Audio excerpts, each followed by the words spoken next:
In this video, we're going to be analyzing NFL teams and analyzing whether or not they're frauds. We're going to be looking primarily at point differential for this one because that's where the Eagles are called fraudulent. Teams like the Dolphins and to some degree the Cowboys, they're frauds because of the basis that they can't beat good teams. Like the Dolphins, their only win of a team who finished the season over 500 was the Cowboys.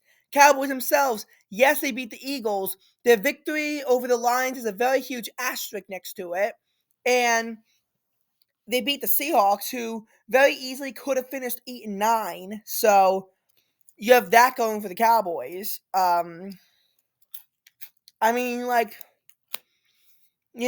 strength of victory can also get very difficult to untangle.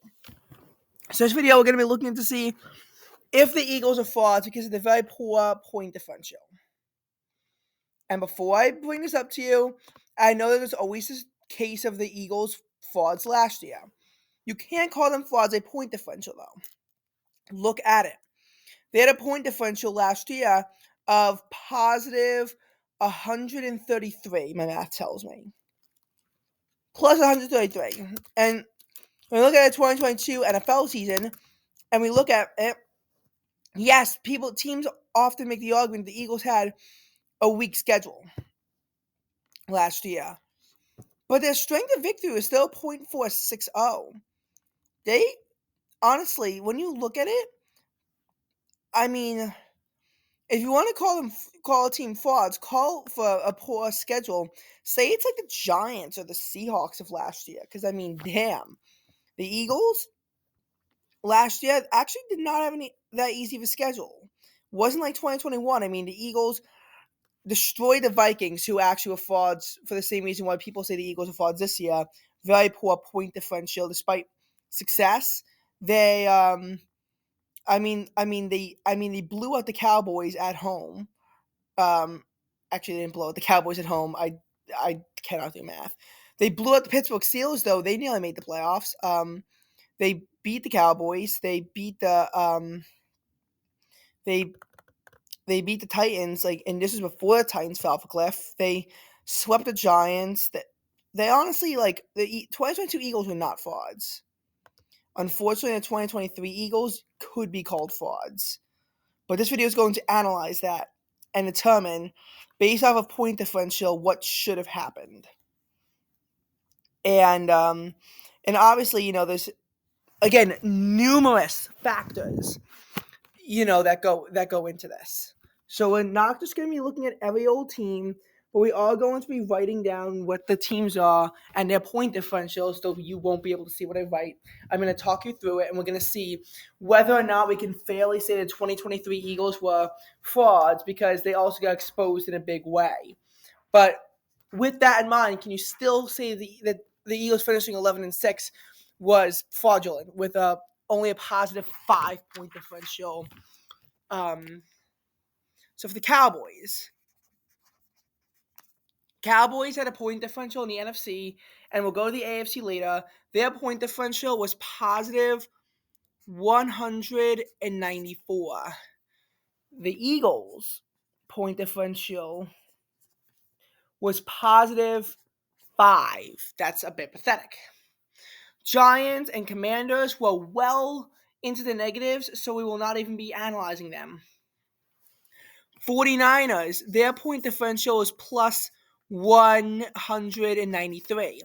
Actually, a point worse than the Cowboys, but the Niners also had a bit of a more difficult schedule ahead of them. They were able to, beat the good teams, and a 1-point difference really doesn't mean anything.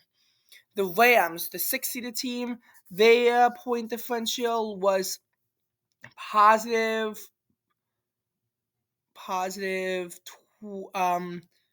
27. Seahawks were below, into the negatives. Cardinals well below.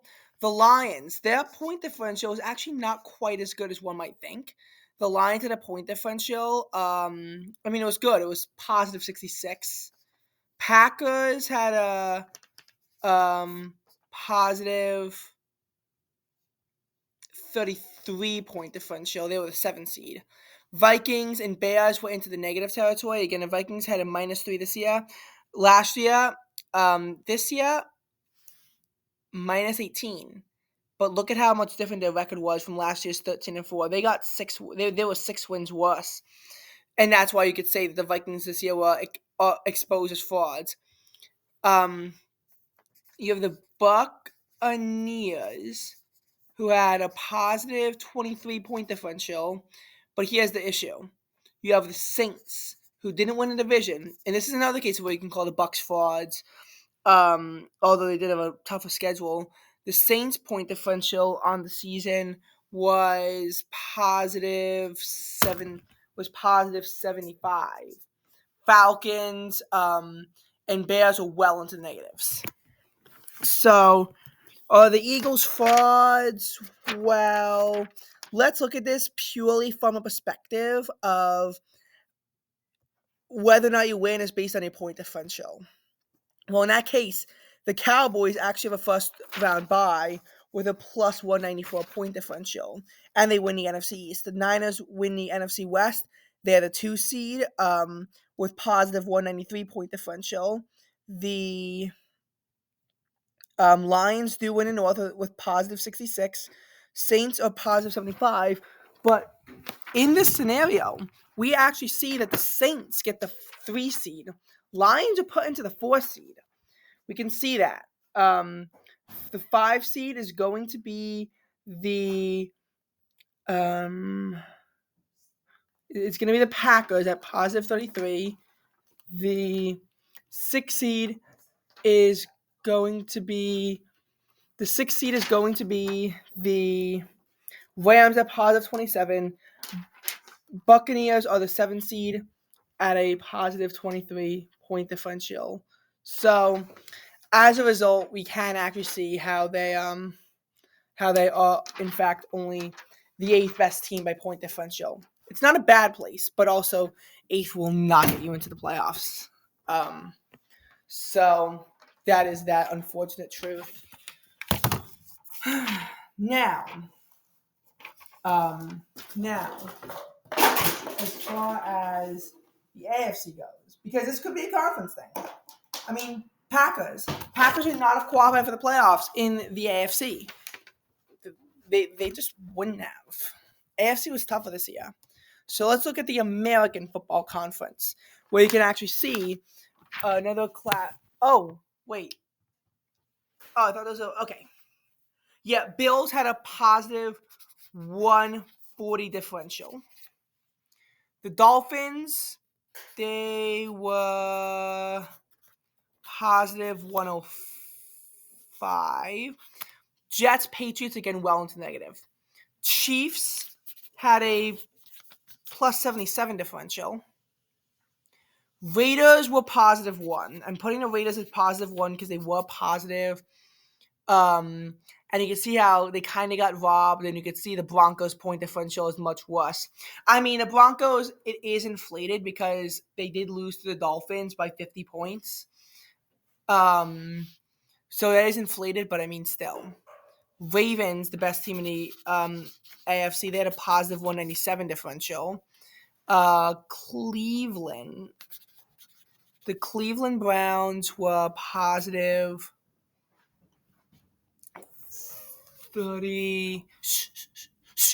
The Cleveland Browns are positive 34.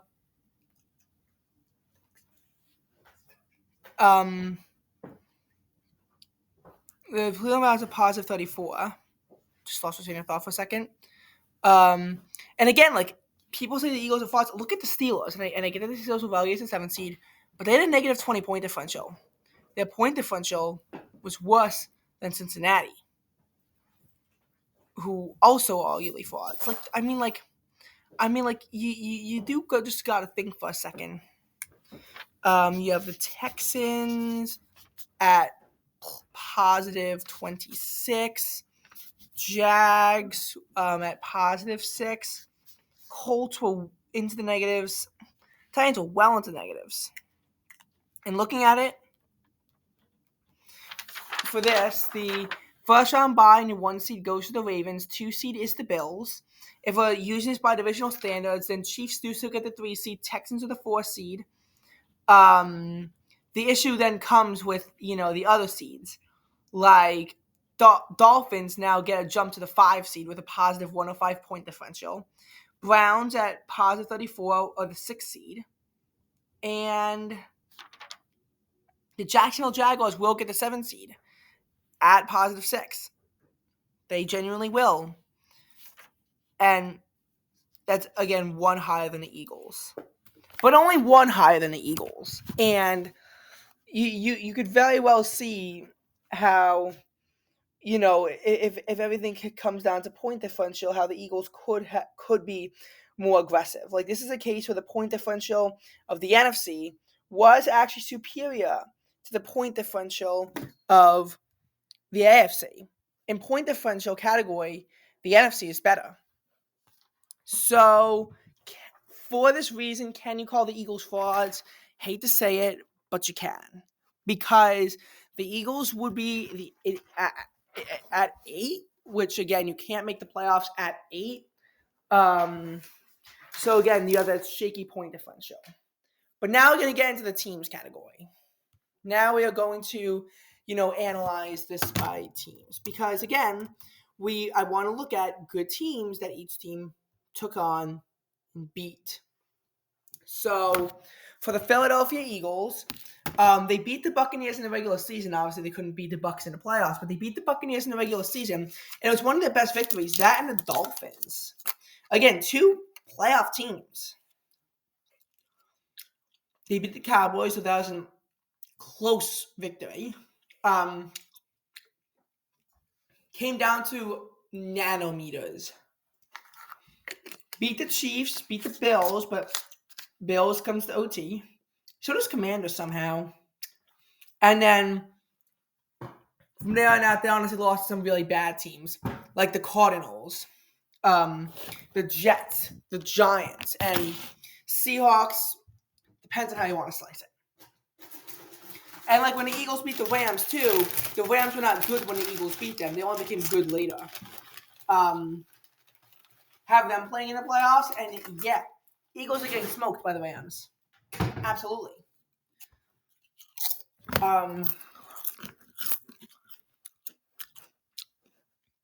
But, when you look at the Eagles, they had some good games.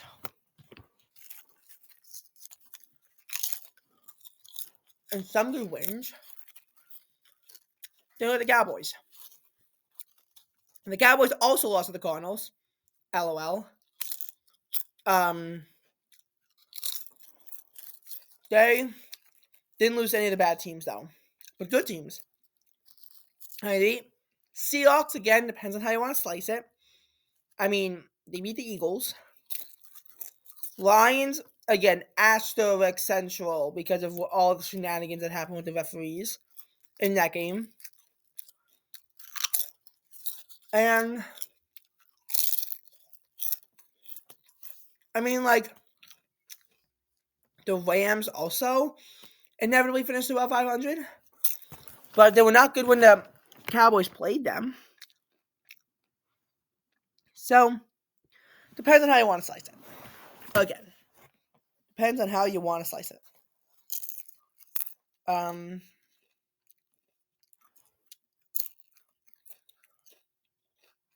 Now, 49ers. Can you call the 49ers frauds? Definitely not. I mean, it did lose to the Vikings, and losing to the Bengals is a questionable move. You can't count Week 18 as a loss for the Niners because they rested their starters. The Rams also rested their starters, but they rested less because the Rams at least had a seeding difference. And for the Rams, they would obviously much rather play the Lions than play the Cowboys. But they actually beat some quality teams. Like Pittsburgh, the Rams. They smoked the Cowboys. They beat a hot Jaguars team. They beat the Buccaneers, though, when the Bucs were bad. Swept the Seahawks. Smoked the Eagles. You cannot call the 49ers frauds. Best team in the NFC? Realistically, probably. The only other thing I can think of is the Lions.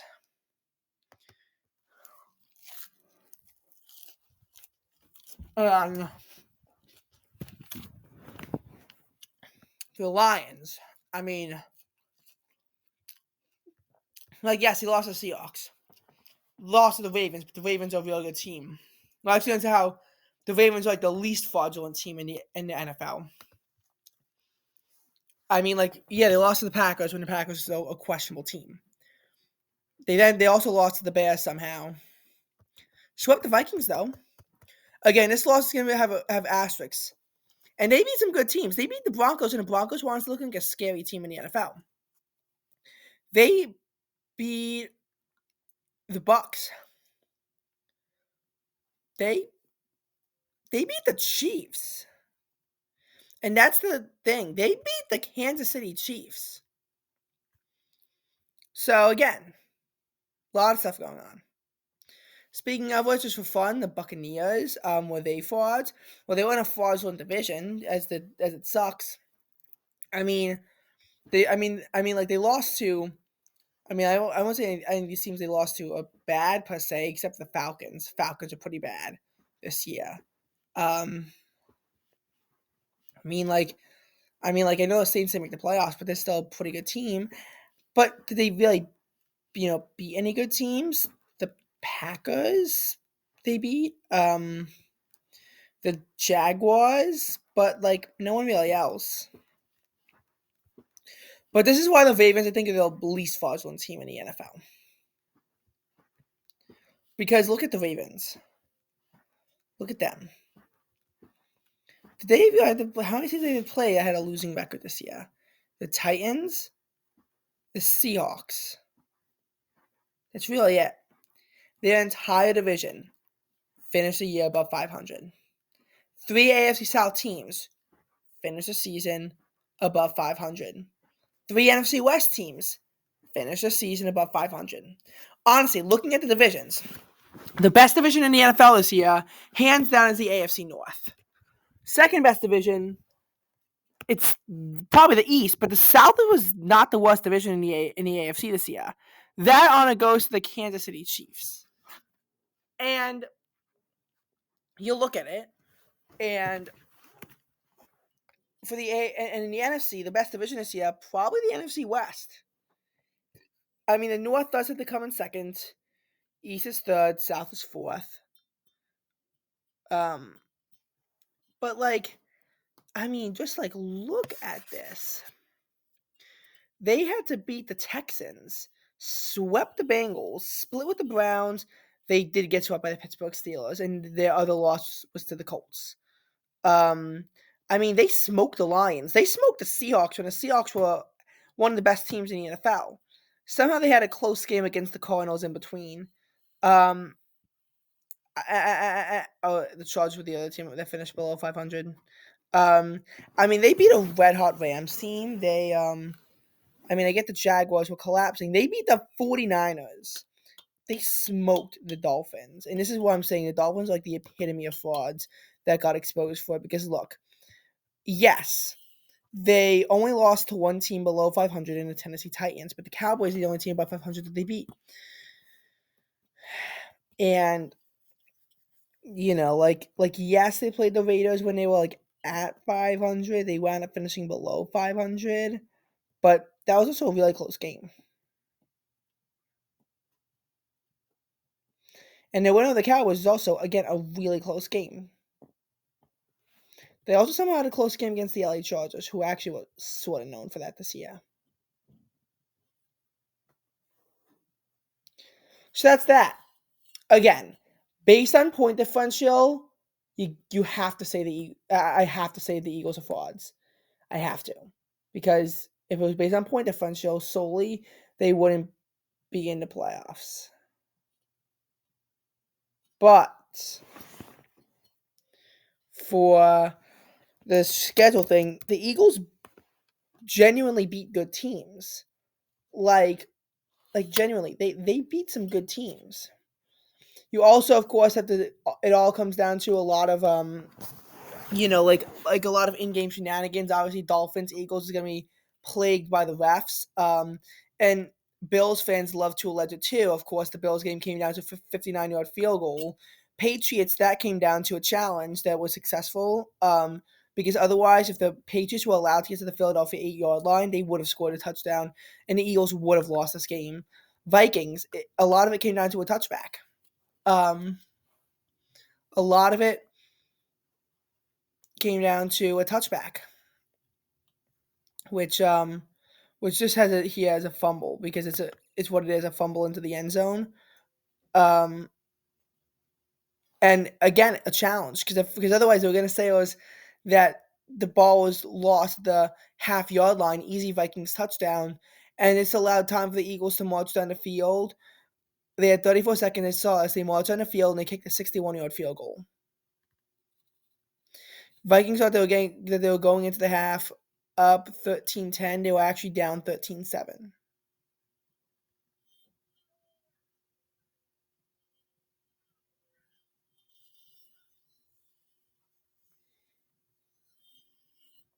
And you know,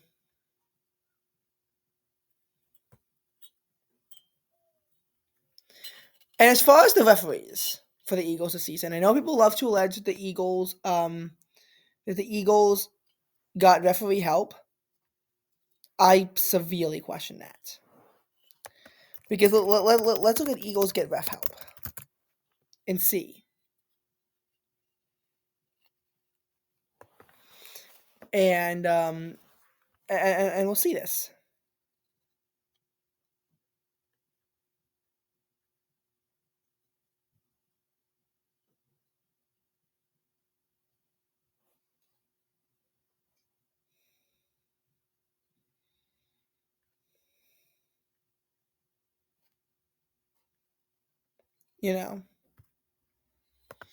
You know, like honestly, like the Eagles only got help in the Dolphins and Bills, and maybe the Cowboys. I mean, like, people thought that the Eagles beat the Cowboys because of ref help, but they didn't. And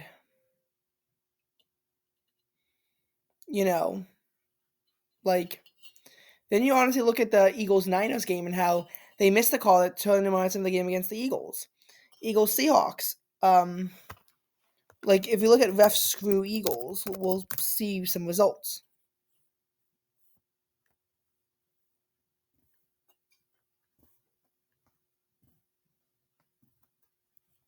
Like they missed an egregious holding penalty that screwed Eagles in the Niners game. And Eagles versus Seahawks, which again like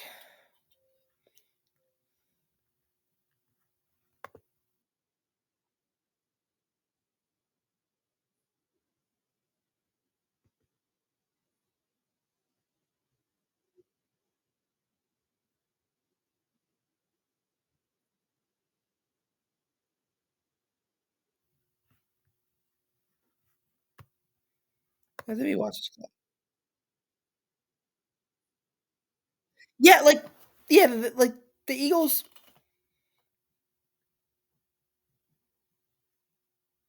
Like, and honestly, Jason Kelsey's gonna have to admit to the refs about that thing. Like really, refs like, yeah, the Eagles got screwed by the refs in the Seahawks game.